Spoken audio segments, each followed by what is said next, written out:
Let's talk minimum wage. People tend to be quite private with their finances, which makes sense.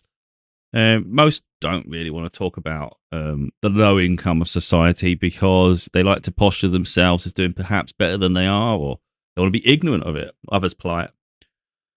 Now, I have an aptitude for certain things. You can see I can do my videos here. I'm very articulate. I feel I should be doing far more. I should be far more successful in what I do, and there's a huge frustration in my life in that sense. Um, I do get really fed up that I can write so many books, not get anywhere. I can do my audio books, not get anywhere. I can do 500 videos on a YouTube channel, not get anywhere. I can do thousands of videos on a TikTok channel, not get anywhere. It's just ridiculous. It really is. So I'm like at the moment juggling two worlds. The world I should be really thriving in that just doesn't seem to happen. So I do get a bit resentful in all honesty. I haven't decided, I'm pondering now. I'll talk about the 3 manuscripts I've got at the moment. I'm currently, potential is to release one of them this year. I keep delaying them because I'm losing interest. And in all honesty, that one the one I was going to plan this year, I may not even do. I may wait till next year. I may focus this year on just being happy because in all honesty, I'm getting fed up creating and not getting anywhere. Now, that's completely different to what we're going to be talking about. I just wanted to show that, though, that there are sides to us. It's not all a case of maybe we're dumb in any way. Sometimes it's just opportunities haven't come yet. So the other side of me is I've done warehouse a lot of my life. I can do forklifts. I've got a lot of experience on both sides, whether it's the manual side of the warehousing and also using machinery. So I've got different various forklifts under my belt and recently renewed one of the licenses. So the situations within the warehousing industry, of course, there's other industries.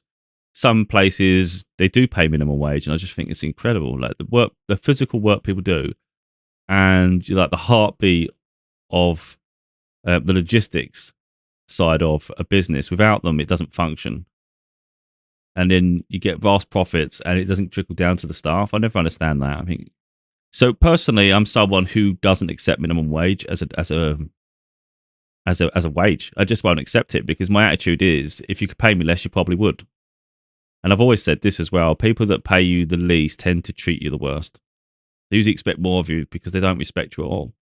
So I don't place myself where I'm not respected. That's another thing.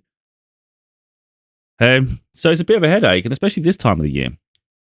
So I've applied for a few jobs. One I got really excited about because I got offered the opportunity, and I just did some calculations.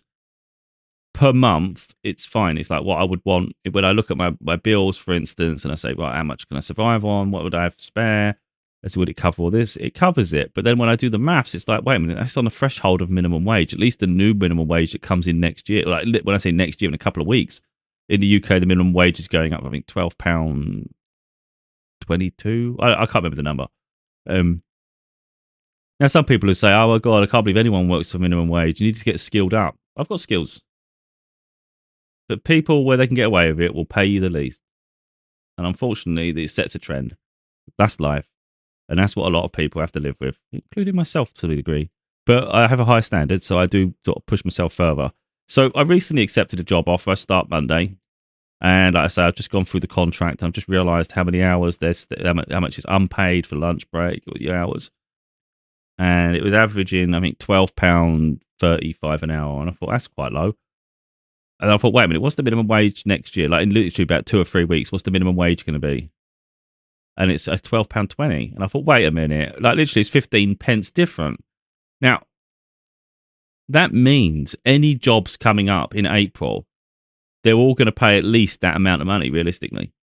That's going to be the new minimum. So why tie yourself into a situation that's not really not providing you with adequate resources? Because we go to work to make money. People get lost along the way. They think they're going to work to make friends and have these bonds. And it's nice to make friends. If you can make friends at work, great. But a lot of time it's a distraction. Effectively, you're going to work to make money. And then that provides you a platform to live a balanced and beautiful life at home. That's the whole point. We're doing that to enhance our life at home. So some people get lost along the way, and it becomes a big drama at work and all this sort of stuff. And you just want to be able to go to work, get the job done.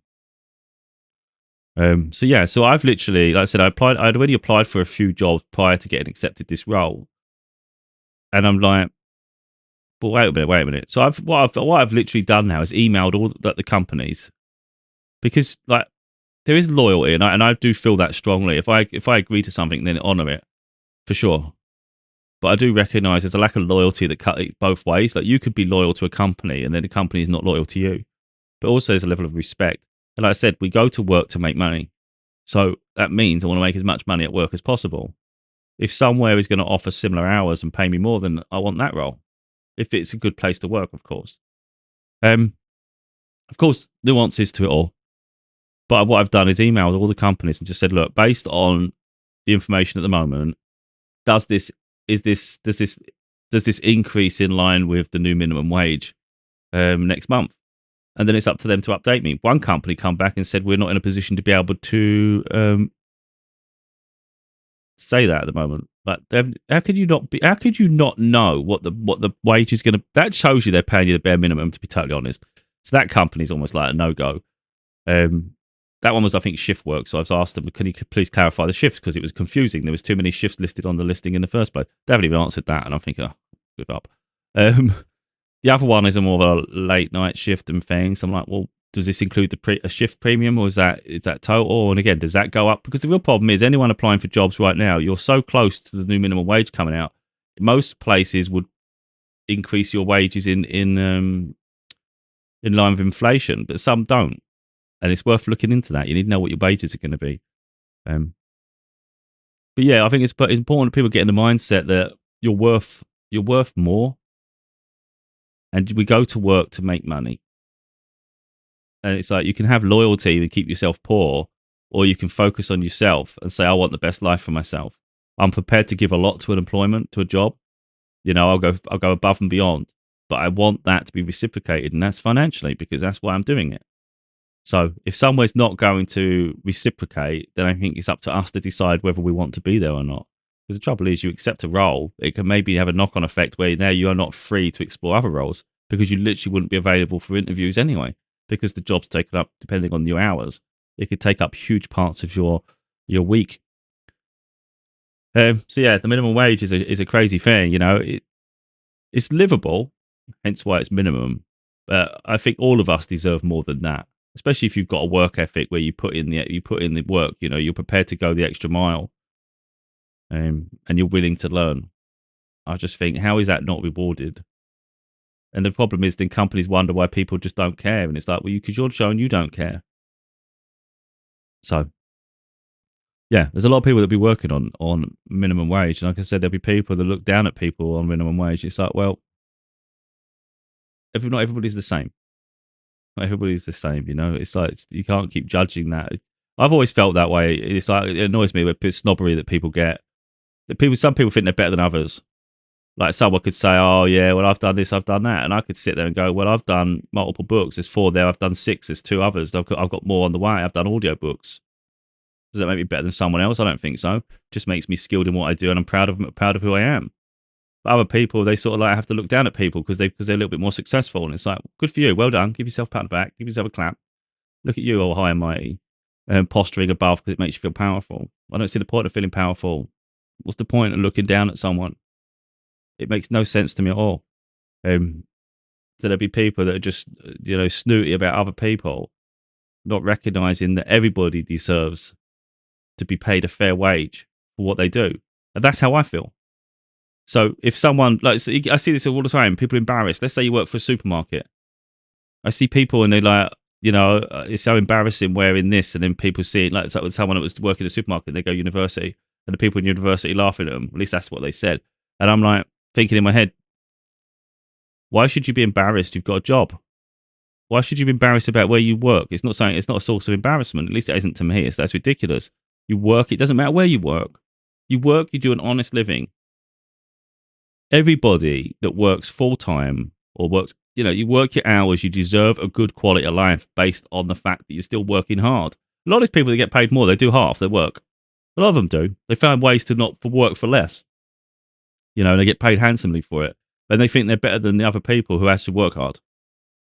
Where's the logic in that? It doesn't make sense to me. Okay, you work is smarter, not harder, but it doesn't make you better than someone else. I would argue the people that are working their arse off deserve to be rewarded for the hard work they're doing, surely. Does that not make sense? But you'll always find people in positions of power and prominence. They love to lord over people. They always want to think they're better. And I can't even understand how your mind would even operate like that. Everybody deserves a quality of life that is beneficial. And I always say that because you get people that get jealous, and there'll be people that think, you know what, that person's doing better than me. I wish, they wish for their downfall. It's not. You should be wishing for everyone's uplift. Rather than wishing we're all poor, we should all be wealthy. That's the mindset everybody should have. We should all be doing better. We deserve better. So this minimum wage shit, it shouldn't even. People should just boycott minimum wage. Jobs that offer minimum wage, no one go near. They'd have to raise their prices. They'd have to give you more for what you do. But if everyone keeps going for the bottom line, that's what the baseline is all the time. So sometimes that's just people's standards have to lift, and then the standards increase. So anyway, it's going to be interesting. The emails, the responses I get. I've sent messages to all the companies. I don't want to be in a situation where I'm still looking for work going into a month or two, but it's something I'm always prepared to sacrifice. So if it means give up a surefire opportunity because I don't feel it's respectful and I don't think it's fair, I will do that. I've always done that. It's just about respecting myself, So yeah, I could just shut up, take the minimum wage. It'll pay my bills. I'll be covered for the month, but maybe you won't have the chance to thrive.